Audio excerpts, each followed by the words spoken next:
Os destaques da semana entre os julgamentos do plenário do Supremo Tribunal Federal você confere aqui na TV Justiça.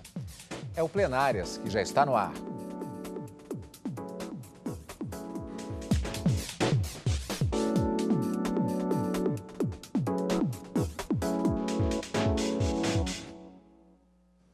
Hoje, com os principais momentos das sessões dos dias 9 e 10 de dezembro de 2020. E assim, Karina, a gente já vai se encaminhando no fechamento desta, que é a penúltima semana de julgamentos do plenário do Supremo Tribunal por videoconferência, nas expectativas para os julgamentos das últimas sessões na semana seguinte. Vários temas que foram abordados pelos ministros por videoconferência. Exatamente, Cadu. Na quarta-feira, um tema que foi iniciado na semana anterior e concluído o julgamento em 6 ações diretas de inconstitucionalidade da relatoria do ministro Marco Aurélio.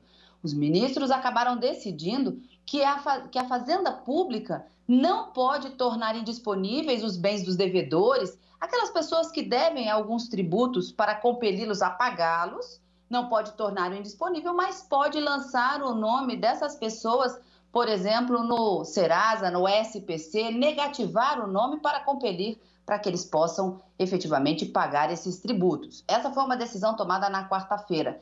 E na quinta-feira, os ministros se debruçaram sobre uma questão de natureza tributária, mas envolvendo muito mais a possibilidade do chefe do Poder Executivo, entenda, o presidente da República, estabelecer uma diminuição ou aumento de alíquotas de algumas contribuições sociais, como o PIS, o PASEP e a COFINS, para adequar as situações dentro do mercado, aqui no Brasil, de situações de natureza econômica.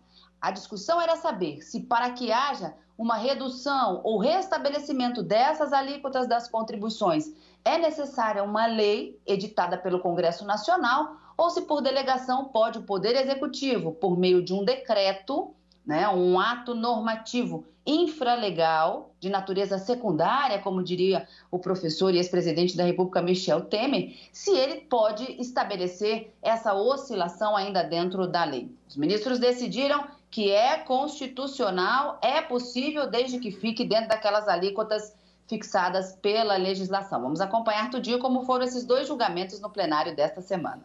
Direito tributário e contribuições, portanto, em destaque na semana no plenário do Supremo Tribunal Federal, nas sessões por videoconferência. São as chamadas sessões presenciais que, durante o ano de 2020, foram marcadas exatamente pela utilização da tecnologia e a manifestação ao vivo dos ministros e também dos advogados por meio da internet. Nós vamos também conferir hoje, como sempre, os julgamentos do plenário virtual, que é uma outra coisa. É a plataforma em que os ministros podem apresentar os respectivos relatórios e votos, também manifestação de advogados, durante um determinado período de tempo. Uma característica também que já existia, mas que foi reforçada durante o período da pandemia, já que diversos julgamentos têm sido realizados dessa forma. O Supremo Tribunal Federal validou decisão que manteve regras para prorrogar contratos de concessão de ferrovias. A reportagem é de Marta Ferreira. A ação direta de inconstitucionalidade foi ajuizada pela então Procuradora-Geral da República, Raquel Dodge, e questionava dispositivos da Lei 13.448 de 2017, que garantiam a extensão dos contratos ferroviários e relicitação de contratos de parceria.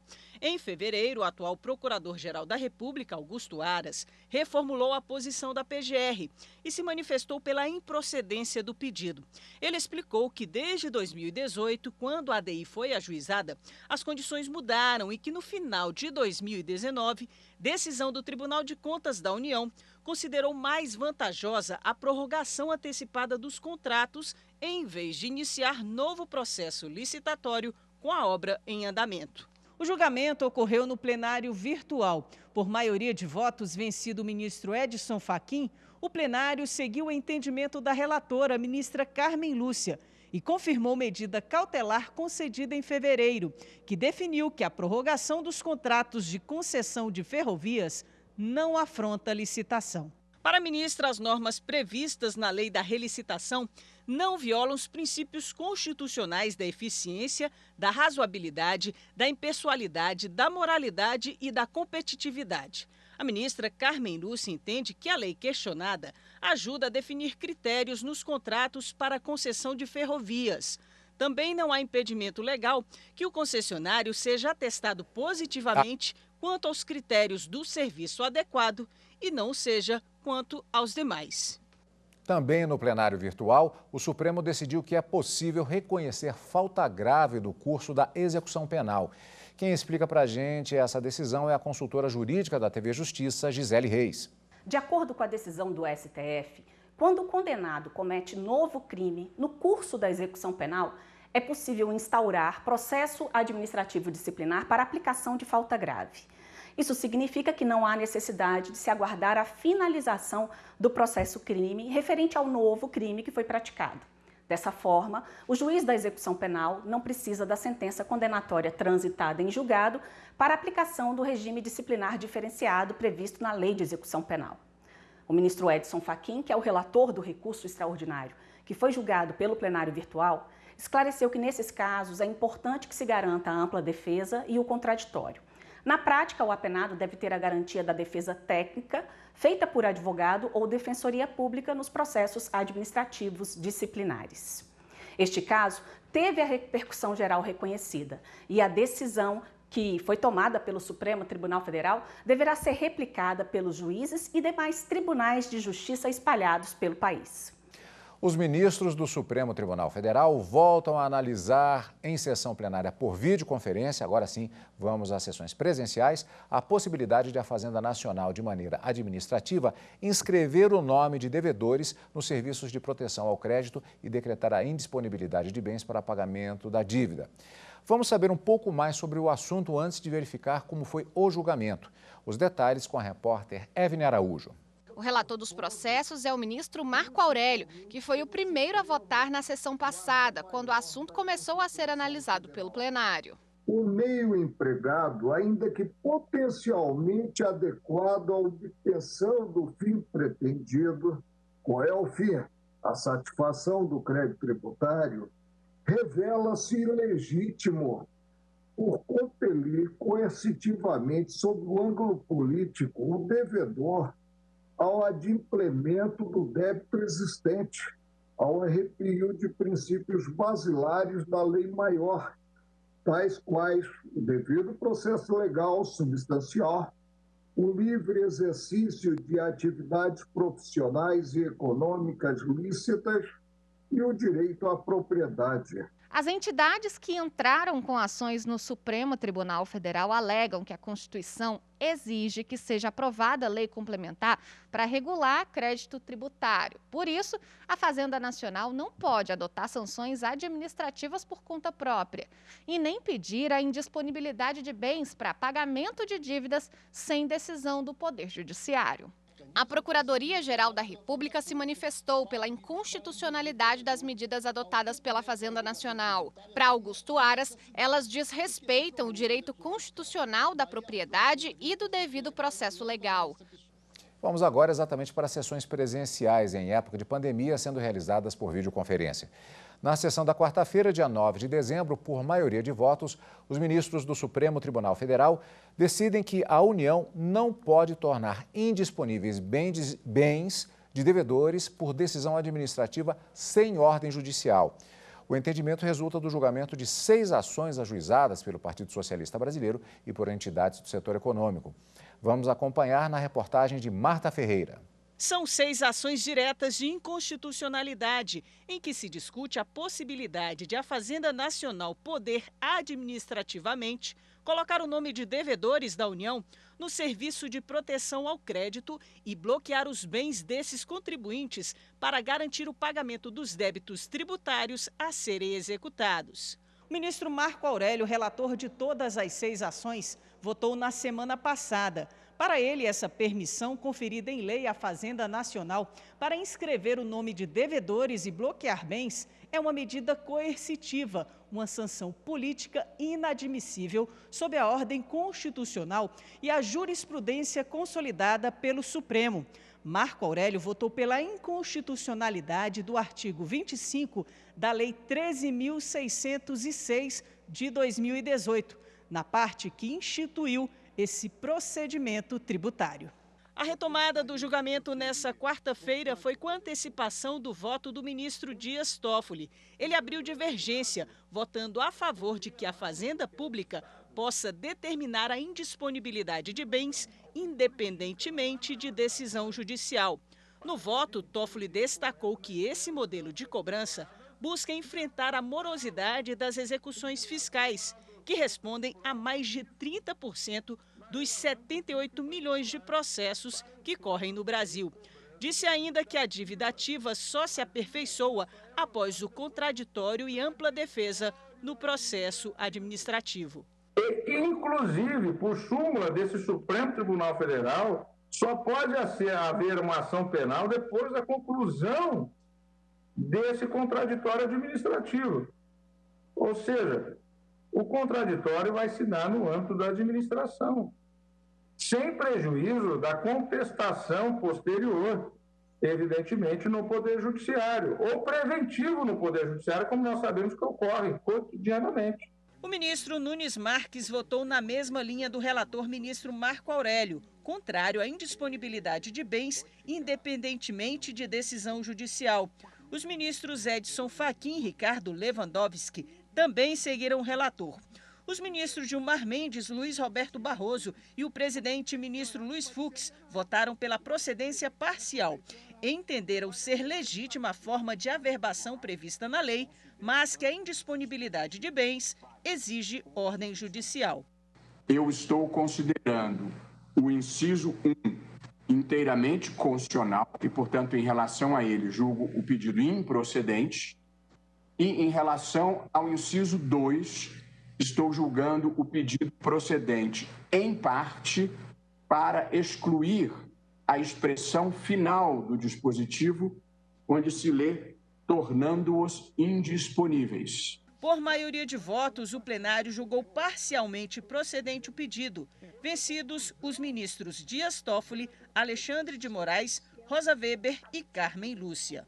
Eu efetivamente concordo com essa posição que aqui esposaram alguns dos meus eminentes colegas, no sentido de que a averbação é possível, que protege o fisco e protege o terceiro de boa-fé. Agora, a indisponibilidade, ela vai longe demais. Ela é muito mais do que uma penhora, porque um bem penhorado pode ser alienado. Ainda nesta edição, destaques da sessão da quinta-feira no plenário do Supremo Tribunal Federal. Vamos conferir depois do intervalo aqui no Plenárias.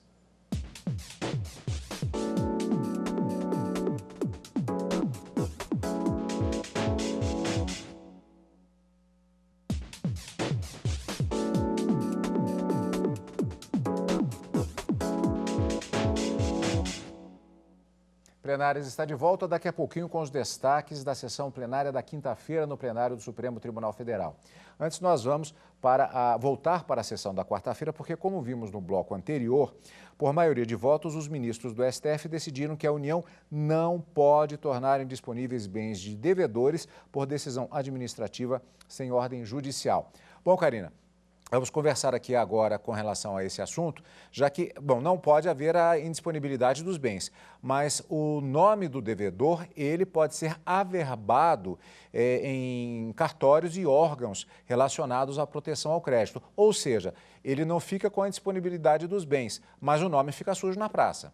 E qual é a consequência maior desse fato? Além de forçar e induzir o devedor contribuinte a pagar o débito para tirar logo o seu nome ali dessa negativação, também protege os chamados terceiros de boa-fé. Imagine você, Cadu, que vai comprar um imóvel, pede uma certidão e verifica que ali está anotado que o proprietário tem débitos com a União em razão de tributos e que pode vir a perder aquele imóvel. O imóvel não se torna indisponível, ele pode ser vendido. Mas você, que é um terceiro interessado naquele imóvel, antes de comprar, já vai saber que existe sobre aquele proprietário uma dívida em que pode vir amanhã ou depois ser executado e ter este bem penhorado. Então, é uma forma de se proteger também esse terceiro de boa-fé que a gente chama no direito civil. O ministro Luiz Fux, ao votar, e o voto dele e de mais outros 2 ministros formaram o que se chamou de voto médio nessa discussão, entendeu que a anotação, essa averbação junto a esses cartórios e a esses órgãos de proteção ao consumidor é uma medida muito menos drástica do que menos drástica e que a indisponibilidade seria muito pior do que uma eventual penhora. A penhora, a gente sabe que o imóvel pode ser vendido depois, mas também o terceiro interessado sabe que sobre aquele imóvel ele está garantindo a execução e, portanto, garantindo o pagamento daquela dívida ao final daquele processo. Então, os ministros acabaram decidindo por maioria que tornar indisponível o bem a ponto dele nem poder ser vendido por ordem unilateral da Fazenda Pública, por uma decisão administrativa, isso não pode acontecer. A Constituição diz: ninguém será privado da sua liberdade nem dos seus bens, senão dentro de um devido processo legal. E nesse ponto, os ministros entenderam que tornar o bem indisponível é uma decisão judicial apenas que pode fazê-lo, está dentro do princípio da reserva de jurisdição. Só o juiz pode fazer essa determinação e, portanto, declararam inconstitucional apenas uma expressão da lei que permitia tornar esses bens indisponíveis. E aqui a gente lembra um pouquinho, Cadu, fazendo só um parênteses dentro do direito constitucional, do controle de constitucionalidade das normas. É possível que o Supremo declare uma única expressão, uma única palavra dentro de um artigo da lei como sendo inconstitucional e mantenha a eficácia da lei, exceto em relação àquele dispositivo ou àquela expressão ou àquela palavra que foi considerada inconstitucional. O mesmo não acontece quando o presidente da República veta um projeto de lei, não é, que veio do Congresso Nacional para que ele possa sancionar ou vetar. Ele só pode vetar todo o dispositivo, todo o parágrafo, toda a linha, não dá a ele poderes para retirar apenas uma expressão. Isso acontece somente no judiciário, no âmbito desse controle concentrado, desse controle de constitucionalidade das normas. Mais uma decisão, mais um julgamento no plenário do Supremo Tribunal Federal. Direito tributário em destaque na sessão plenária da quinta-feira, 10 de dezembro. Entre os processos, uma ação direta de inconstitucionalidade que trata de alíquotas de contribuição para o PIS/PASEP e a COFINS sobre a venda de álcool. Vamos saber um pouco mais sobre o assunto na reportagem de Fernanda Tavares. A ação proposta pela Procuradoria-Geral da República questiona dispositivos da Lei 9.718, de 98, que autoriza o Executivo a mudar alíquotas sobre a venda do álcool. De acordo com esta lei, seria possível a alteração do PIS, PASEP e COFINS incidentes sobre a receita bruta. Mas a PGR aponta que há ofensa ao princípio da legalidade tributária, já que o Poder Executivo não tem o respaldo para mudanças e alterações que não estão previstas pela Constituição. Portanto, a PGR pede que sejam declarados inconstitucionais 4 parágrafos do artigo 5º da Lei 9.718, incluídos pela Lei 11.727, de 2008. O relator da ação é o ministro Dias Toffoli. Karina, uma curiosidade sobre esse julgamento, que vamos ver agora efetivamente a sessão plenária por videoconferência, que aconteceu nesta quinta-feira. A ação foi, o processo, quem deu entrada com ele foi a Procuradoria-Geral da República. Mas na sustentação oral, isso às vezes acontece no plenário, o posicionamento manifestado foi diferente do que foi apresentado inicialmente. Cadu, isso por conta da independência funcional que rege os membros do Ministério Público, não é?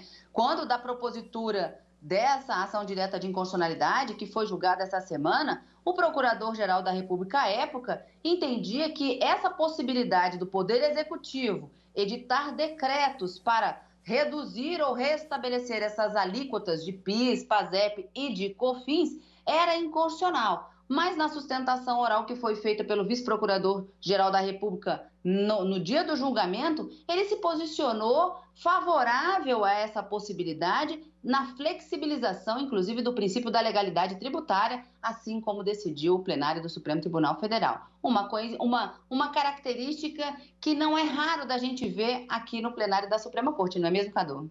É verdade, Karina. Eventualmente nós vemos essa situação que às vezes causa uma certa estranheza, mas na verdade, como você bem explicou, é algo previsto, inclusive, que pode acontecer. E na sessão da quinta-feira, no plenário, os ministros do Supremo Tribunal Federal decidiram, portanto, nesse julgamento, que o Poder Executivo Federal pode, por decreto, restabelecer alíquotas de PIS e COFINS até o limite da lei. Reportagem de Ricardo Moreira.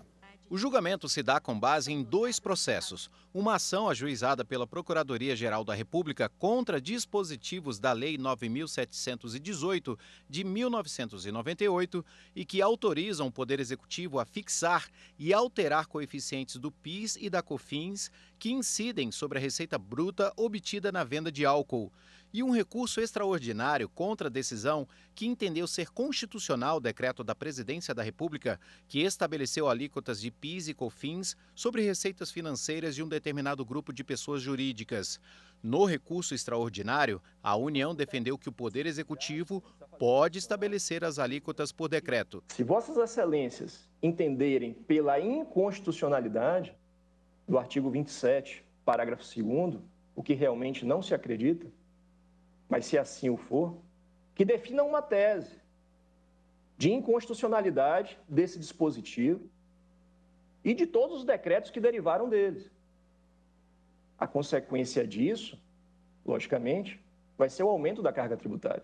A Procuradoria-Geral da República se manifestou a favor dessa autonomia pelo Poder Executivo Federal. Sustento que é cabível, no nosso regime de separação de poderes, este tipo de concessão do Legislativo ao Executivo, e o exercício dessa concessão pelo Executivo não faz qualquer sorte de violação ao princípio de que não há taxação, de que poderia haver taxação sem representação.